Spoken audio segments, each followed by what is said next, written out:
जय महाराष्ट्र। 2024 ची लोकसभा निवडणूक जशी आता जवळ आलेली आहे तशा तशा आता राजकीय भूकंपांना सुरुवात होणार आहे। येत्या 4 दिवसामध्ये आमदार अपात्र की पात्र हा शिंदे गटाचा निर्णय लागणार। मात्र त्यापूर्वीच राज्यामधला जो सर्वे येतोय तो खूप काही सांगून जातोय।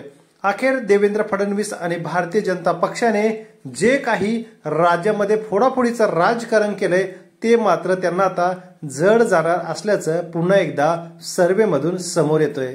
लोकसभेच्या निवडणुकीच्या अगोदरच ज्यांच्यावरती आरोप केले ते सर्व भ्रष्टाचारी आपल्या पक्षात घेतल्यामुळे जनता त्यांच्यावरती नाराज आहे।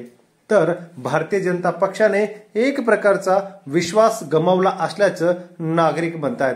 येत्या काळामध्ये शिंदे यांनी शिवसेना फोडली, अजितदादा पवार यांनी राष्ट्रवादी फोडली, मात्र सर्व ज्यांच्यावरती भ्रष्टाचारी आरोप केले ते भाजपमध्ये आल्यामुळे येत्या काळामध्ये याचाच फायदा एकजुटीने महाविकास आघाडीला होताना दिसतोय।